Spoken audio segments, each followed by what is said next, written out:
परंपरा में हर एक दिन व्रत है और हर दिन है त्योहार। बिहार राज्य की ओर देखें तो देश के पूर्वी हिस्से में स्थित ये भूखंड कई अलग अलग तरह की परंपराओं और रीतियों का पालन करने वाला स्थान है। परंपराओं की इसी कड़ी में एक पर्व है सतुआन, यानी कि सत्तू की पूजा करने, प्रसाद चढ़ाने, दान करने और खाने की परंपरा खूब है।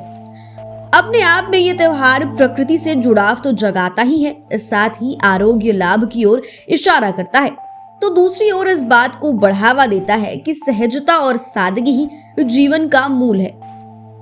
आपको बता दें कि पुराने समय में जब लोग बड़ी यात्राओं पर निकला करते थे, कपड़े की गठरी के साथ खाने का थैला जो साथ रखते थे, उसमें सत्तू प्रमुखता से होता था।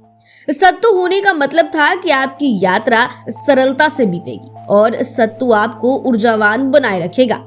लंबी यात्राओं पर जाने वालों के लिए आसपास के लोग भी अपने घरों से भी थोड़ा ही सही लेकिन सत्तू बांध कर दिया करते थे।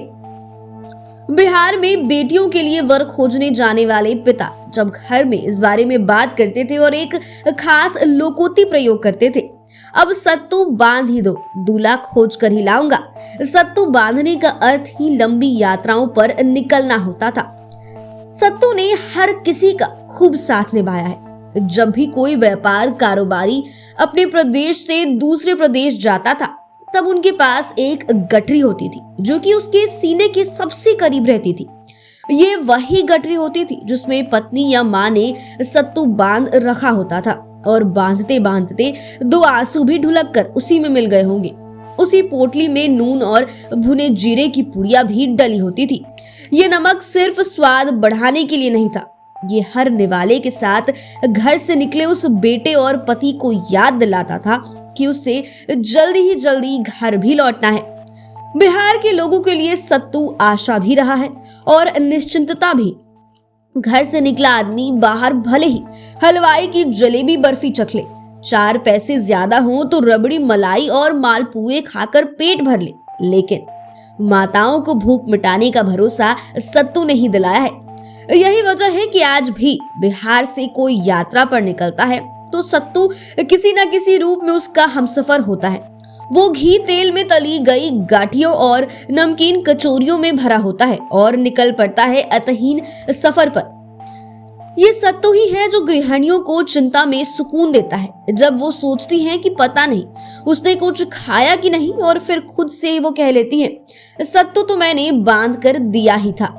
बता दे, सत्तू को कई तरह तरह से खाया जाता है। कभी उसे नमक और अचार मिलाकर आटे की तरह गूंथ लिया जाता है, तो कभी उसे चीनी गुड़ और घी मिलाकर मलीदा बनाकर खाया जाता है। बिहार में सबसे अधिक लोग सत्तू को पीना पसंद करते हैं। उसमें स्वाद बढ़ाने के लिए प्याज की कतरनी को डाला जाता है, साथ में पुदीने का पानी भी मिलाया जाता है। हरी मिर्च को कुतर कर मिलाया गया और लहसुन की 2 कलियां कूच कर घोल दिया जाता है। शहरों ने इसे सत्तू का शरबत कहा जाता है और गांव वाले आज भी इसे सत्तू का घोल कहते हैं। सत्तू शब्द या सिर्फ खाद नहीं है, सत्तू संस्कृति है। ये संस्कृति त्रिवेद जितनी पुरानी है। वैदिक ऋचाओं में जहां अग्नि, इंद्र, वरुण और यम की उपासना के लिए रचाएं लिखी गई हैं, तो वहीं ये भी बताया गया है कि किसे क्या चढ़ाया जाए। अग्नि को धान, वरुण को गंगा जल, यम को काले तिल और इंद्र को ईख के रस के साथ सत्तू चढ़ाने का जिक्र किया गया है। अब सोचिए, हजारों साल से अधिक की जो लिखित परंपरा है, सत्तू उसमें सबसे पहले आता है। तो फिलहाल आज की वीडियो में बस इतना ही। बने रहिए हमारे साथ, देखते रहिए लाइव सिटीज। अगर आपने चैनल को अभी तक सब्सक्राइब नहीं किया है तो चैनल को सब्सक्राइब करें, फेसबुक पेज को लाइक करें। वीडियो देखने के लिए आपका शुक्रिया।